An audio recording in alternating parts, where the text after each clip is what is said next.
Ranjang bergoyang. Karya Kang Ramli, author. Di lereng bukit kecil yang dikelilingi hutan pinus tua, di pinggiran kota Magelang, berdiri sebuah rumah kolonial Belanda yang telah berusia lebih dari 1 abad. Dindingnya terbuat dari bata merah tebal yang sudah ditumbuhi lumut hijau keabu-abuan. Atap gentengnya banyak yang retak, dan jendela-jendelanya berdaun kayu besar dengan kaca buram yang tak pernah benar-benar bersih.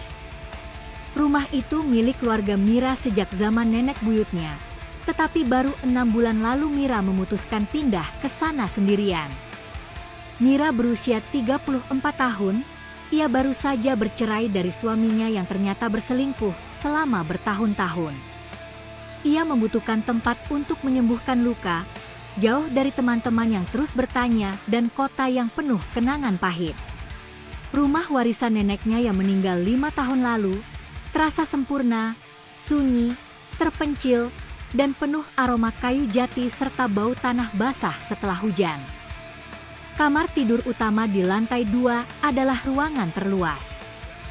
Di tengahnya berdiri sebuah ranjang besar berukir rumit, peninggalan langsung dari neneknya yang bernama Siti Aminah. Ranjang itu terbuat dari kayu jati hitam yang telah menggelap karena usia. Keempat tiangnya setinggi 2 meter, diukir dengan motif sulur-sulur mawar liar yang saling melilit, seolah-olah bunga-bunga itu hidup dan terus tumbuh.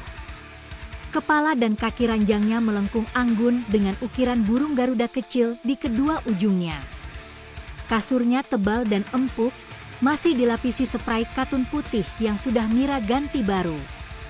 Namun, kelambu tipis berwarna krem yang tergantung di tiang-tiang itu telah menguning dan berbau apek samar, seperti bau kertas lama yang tersimpan bertahun-tahun.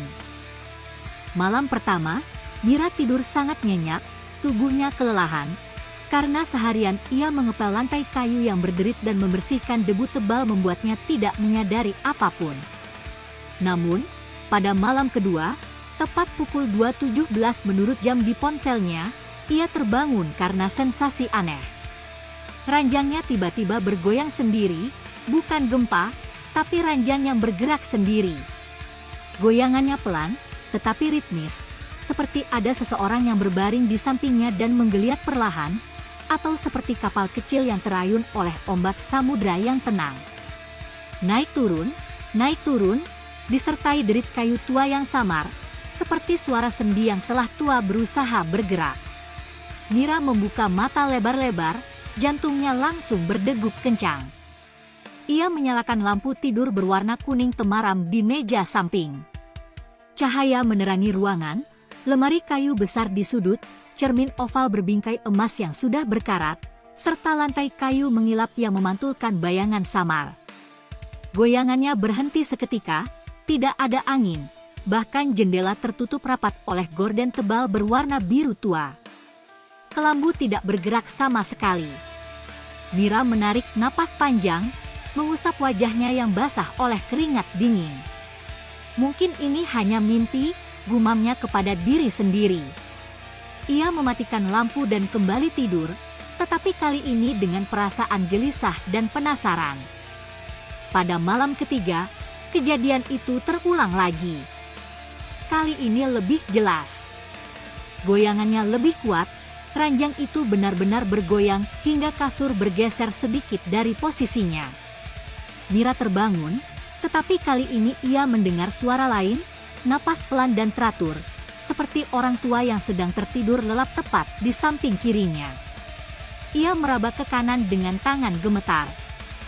Kosong, tak ada siapapun, hanya bantal dan spray yang dingin. Namun, napas itu masih terdengar, hangat menyentuh telinganya, membawa aroma samar bunga melati kering yang dulu selalu dipakai neneknya. Mira.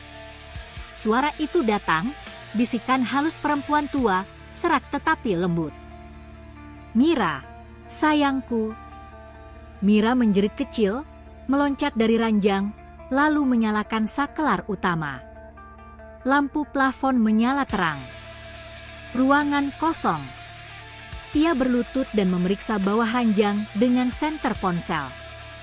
Hanya ada debu tebal, beberapa jaring laba-laba tua, serta 3 kotak kardus besar bertuliskan nama neneknya dengan spidol hitam yang sudah pudar. Sejak itu, setiap malam menjadi mimpi buruk. Goyangannya semakin menjadi-jadi. Kadang dimulai pelan, lalu semakin cepat, hingga kepala ranjang membentur dinding bata dengan bunyi duk-duk-duk yang menggema. Kadang disertai suara tangis pelan, seperti orang yang menyesal dan tak bisa berhenti. Mira mulai takut tidur.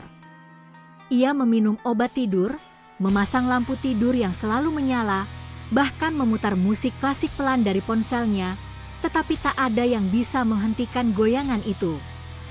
Penduduk desa di bawah bukit sudah lama menggosipkan rumah itu angker.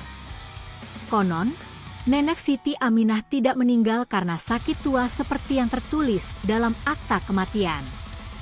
Ia gantung diri di salah satu tiang ranjang itu setelah suaminya, kakek buyut Mira, tewas di medan perang pada tahun 1940-an.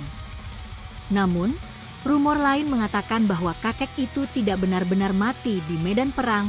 Ia kabur bersama perempuan lain ke Jakarta dan tak pernah kembali.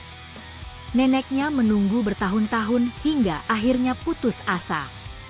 Suatu malam saat hujan turun deras dan petir menyambar-nyambar di luar jendela, goyangan itu mencapai puncaknya. Ranjang bergoyang begitu keras hingga Mira terlempar ke lantai kayu yang dingin. Ia menangis ketakutan, merangkak menjauh, dan tanpa sadar menyeret salah satu kotak kardus dari bawah ranjang. Di dalam kotak itu, di antara baju-baju lama berbau kapur barus dan foto-foto hitam putih yang sudah menguning, Mira menemukan sebuah buku harian berjilid kulit coklat tua. Sampulnya retak-retak, dan halamannya sudah rapuh seperti daun kering. Dengan tangan gemetar dan ditemani suara petir yang menggelegar, Mira mulai membaca di bawah cahaya lampu yang berkedip-kedip akibat listrik yang tidak stabil. Awal tahun 1950-an masih normal, catatan tentang menanam melati di halaman belakang, resep kue nastar, serta keluhan tentang pembantu yang malas. Namun, mulai tahun 1960-an, tulisannya berubah. Neneknya menulis dengan tinta yang semakin gelap dan goresan yang semakin keras. Malam ini ranjang bergoyang lagi. Aku tahu itu dia. Mas Rahmat. Ia kembali untuk menghantuiku. Ia tidak mati di medan perang, aku baru tahu dari surat temannya. Ia lari dengan perempuan itu. Namun, rohnya tak tenang, terus menggoyang ranjang ini setiap malam, mengingatkanku bahwa aku dikhianati. Goyangannya semakin kuat. Aku mendengar napasnya di sampingku. Aku merasa ada tangan dingin yang memegang bahuku. Aku tak bisa tidur. Aku tak bisa lari. Rumah ini terlalu besar, terlalu sunyi. Tanggal 12 Oktober 2018, seminggu sebelum neneknya ditemukan tak bernyawa di ranjang itu. Aku tak tahan lagi. Setiap malam ia menggoyang semakin keras, seolah ingin aku ikut dia ke alam sana. Aku sudah tua, sendirian. Mungkin lebih baik aku menyusul. Maafkan aku, anak-anakku. Mira menutup buku itu dengan air mata yang mengalir. Ia menatap ranjang yang kini diam saja, seolah menunggu. Tiba-tiba, semua lampu mati total, pemadaman listrik akibat badai. Kegelapan pekat menyelimuti ruangan, dan ranjang mulai bergoyang lagi, kali ini paling keras yang pernah Mira rasakan. Kayunya berderit seperti jeritan, kelambu putih berayun liar meski tak ada angin. Suara neneknya terdengar jelas di telinga Mira, penuh penyesalan. Mira, maafkan dia, maafkan aku tak pernah bisa memaafkan. Mira berlari keluar kamar, menuruni tangga kayu yang berderit keras, lalu menghabiskan sisa malam di sofa ruang tamu dengan selimut tebal dan lilin menyala. Hujan masih deras, petir masih menggelegar, tetapi di dalam hatinya ia telah mengambil keputusan. Keesokan paginya, langit kembali cerah. Mira naik ke kamar dengan langkah mantap. Ia membuka semua jendela lebar-lebar hingga angin segar masuk membawa aroma pinus basah. Ia menemukan kemenyan tua di lemari neneknya dan membakarnya di mangkuk kecil hingga asap harum mengepul memenuhi ruangan. Lalu, ia berdiri di depan ranjang, menatap tiang-tiang berukir mawar itu lama sekali. "Nenek," katanya lantang, suaranya tak lagi gemetar. "Aku tahu kamu menderita. Aku tahu kakek mengkhianati. Namun, dendam itu sudah terlalu lama. Aku memaafkan dia atas nama kamu. Aku memaafkan kamu karena tak bisa memaafkan. Beristirahatlah dengan tenang sekarang. Kamu tak sendirian lagi, aku di sini." Ia terdiam sejenak, lalu menambahkan dengan suara lembut, "Aku sayang kamu, Nek." Malam itu, untuk pertama kalinya dalam berminggu-minggu, ranjang tak bergoyang sama sekali. Mira tidur nyenyak, bermimpi tentang neneknya yang tersenyum di kebun melati.